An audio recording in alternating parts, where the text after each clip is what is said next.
الرحيم الحمد لله رب العالمين والصلاة والسلام على أشرف الأنبياء والمرسلين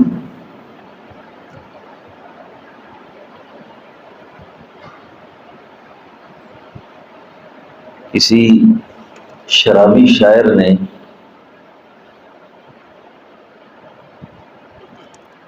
شراب پینے کے لیے اپنی چینک جو ہے نا وہ سامنے رکھی. اب شراب ڈال کے پینے لگا.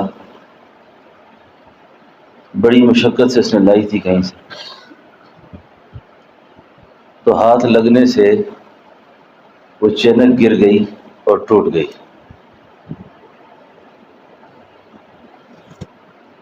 اس شاعر نے بڑی نامناسب بات کر دی اللہ سے. اس نے کہا یا اللہ، میں تو نشے میں تھا، کیا تو بھی نشے میں تھا کہ تو نے میری یہ چینک توڑ دی؟ بڑی مشکل سے میں نے شراب لائی، ابھی میں پینے کے لیے تیار بیٹھا تھا کہ تو نے توڑ دی. میں تو مدہوش تھا. یہ وہ بادشاہ کا مصاحب تھا، بادشاہ کے درباری شاعر تھا. وہ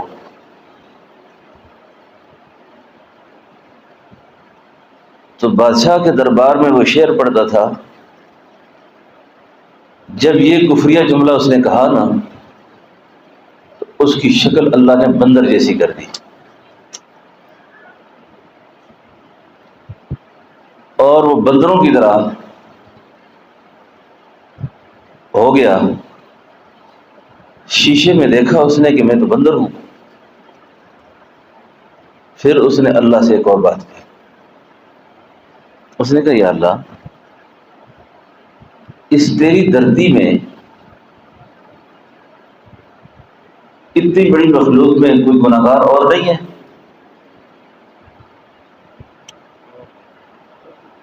اور کوئی گناہگار نہیں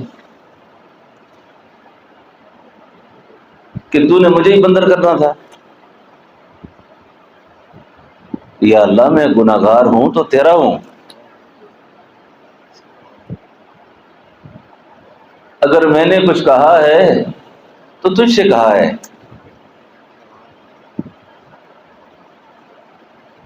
مجھے میری شکل واپس کر.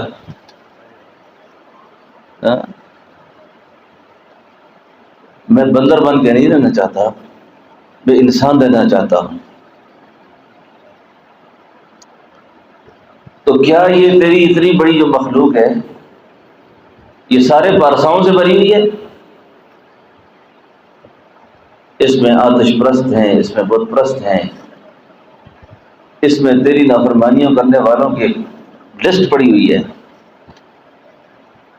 تو یا اللہ، تو مجھے میری شکل واپس کر.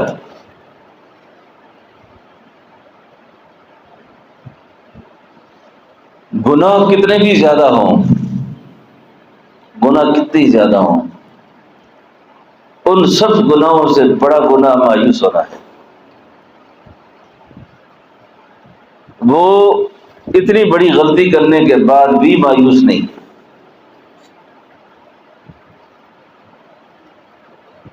شیطان نے کتنی بڑی غلطی کی، مایوس ہوا؟ شیطان میں مایوس نہیں ہوا. اس نے بھی جاتے جاتے اللہ سے ایک بات کر دی. کیا بات کی تھی؟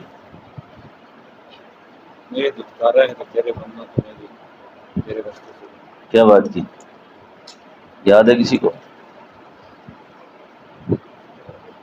سارے سوئے ہوئے ہو. مہلت مانگی اس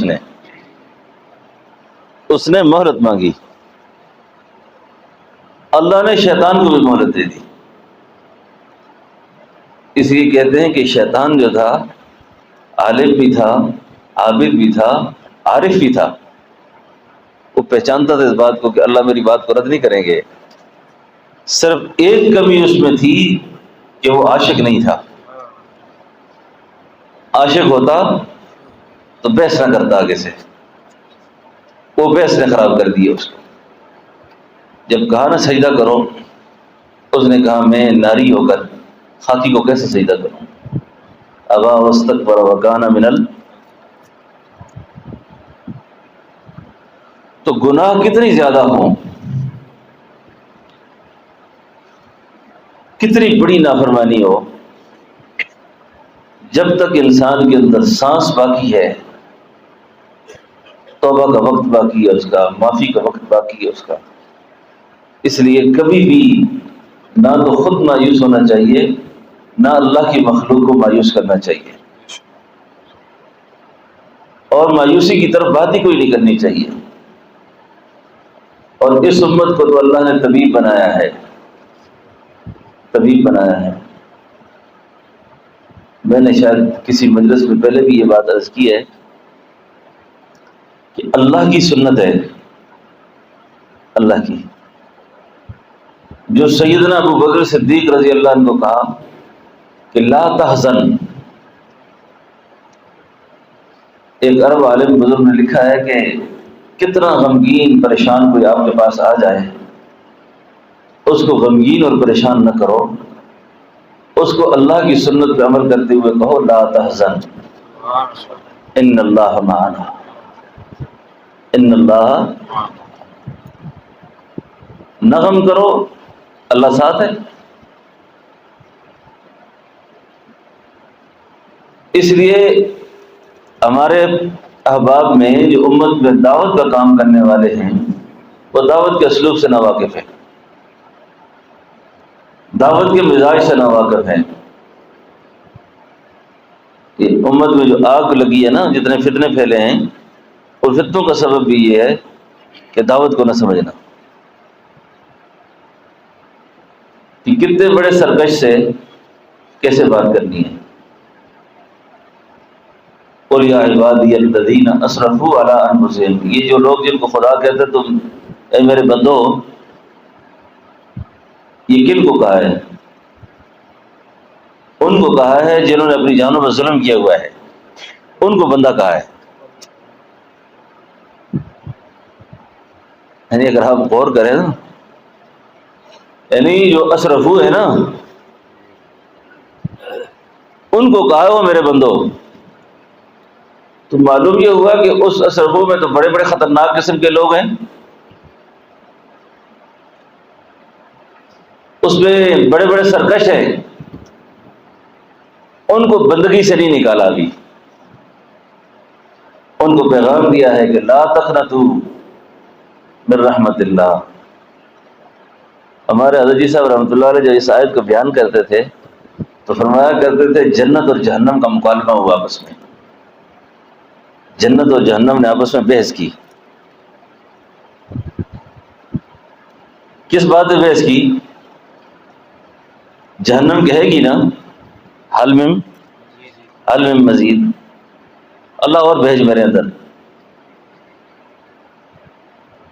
تو حضرت فرمایا کرتے تھے اس آیت کی تفسیر میں کہ جہنم اگر ہے وسیع، جہنم اگر ہے وسیع تو جنت وسیع تر.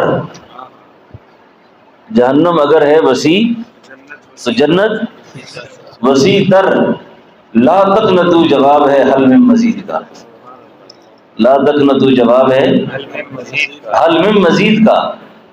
یہاں تو اللہ کہہ رہے ہیں قل یا عبادی الذین اسرفوا علی انفسہم لا تقنطوا من رحمت اللہ، لا تقنطوا من رحمت اللہ. میری رحمت سے مایوس نہیں ہونا، مجھ سے مایوس نہیں ہونا بالکل. ان اللہ یغفر الذنوب جميعا انہ هو الغفور الرحیم. تو بات سمجھ آ رہی ہے آپ کو؟ کتنی بڑی نافرمانی، شراب ہے، جوا ہے، بڑے بڑے گناہ ہیں. آج مولوی عمیر صاحب نے میرا خیال ہے کوئی گروپ میں ایک حضرت تھانوی کا ملفوظ بھیجا. بات یہ ہے اللہ والوں کے آداب اور شرائط یا اللہ والوں سے ان کی شان و شوکت وہ الگ ایک معاملات ہیں، لیکن رائی کے دانے کے برابر بھی کوئی ولی اللہ اپنے اندر عجب نہیں رکھتا۔ اگر عجب ہے تو ولی نہیں ہے، پھر عجب ہے تو ولی نہیں ہے۔ ولایت کا اور عجب کا آپس میں تعلق ہی کوئی نہیں، تکبر کا اور انانیت کا تعلق ہی کوئی نہیں۔ اور جب تک یہ علماء بھی بیٹھے، آپ پرانے احباب سارے سن لیں، جب تک مسند مشیخت پہ بیٹھنے والا دل و جان سے مخاطبین سے اپنے آپ کو حد درجہ کمتر اور ذلیل نہ سمجھے، وہ خدا کا مقبول ہو ہی نہیں سکتا۔ کہاں کا دعویٰ ہے، کہاں کی بزرگی آ گئی؟ یہ تو دنیا میں کھلی آنکھوں کے ساتھ کوئی آدمی اپنے بارے میں کوئی فیصلہ نہیں کر سکتا، کوئی آدمی اپنے بارے میں فیصلہ نہیں کر سکتا۔ کسی آدمی کو کبھی بھی کوئی ناز گھمنڈ اس بات پہ نہ ہو کہ میں بھی کوئی چیز رکھتا ہوں۔ اگر خدا نے عزت دے دی ہے تو اس کی ہے، اگر آپ کو کوئی چیز دے دی ہے تو آپ کی تو نہیں نا۔ آپ کا کام یہ ہے کہ آپ شکر کریں، اس پر آپ شکر کریں۔ اب بعض بزرگ حضرت تھانوی رحمۃ اللہ علیہ کے حوالے سے کئی دفعہ کہتے رہتے ہیں نا، وہ بہت ہی نازک بزرگ تھے، آداب، مزاج، ہر چیز، لیکن جس وقت شرابی، کیا نام تھا اس کا، جگر مراد آبادی، وہ خدمت میں حاضر ہوا، بھیجا اکبر الہ آبادی نے، اس نے کہا حضرت میں آپ کی خدمت پہ رہوں گا پر نماز نہیں پڑھوں گا، دوسری بات یہ ہے کہ شرابی پیوں گا۔ اب ہے تو بہت ہی کڑا امتحان ہے مجدد زمانہ کا کہ مہمان بھی ہوں، شراب بھی پیوں گا، نماز بھی نہیں پڑھوں گا، آپ نے کہنا بھی نہیں نماز کا۔ بندے کے باطن میں زور ہونا چاہیے، اچھا باطن زوراور ہو نا تو بڑے بڑے سرکش صرف زبانیں قال نہیں، حال کی دعوت سے خدا نے ان کو اپنی بارگاہ کا مقبول بنایا۔ حضرت نے فرمایا ٹھیک ہے، مجلس میں بیٹھا کر، اور جب شراب کا نشہ چڑھے نا تو میرے گھر چلے جایا کرو، یہ مسجد خانقاہ میری وقف ہو گئی ہے، یہاں میں اجازت نہیں دے سکتا، گھر میرا ذاتی ہے، تو وہاں شراب پی کے آیا کرو۔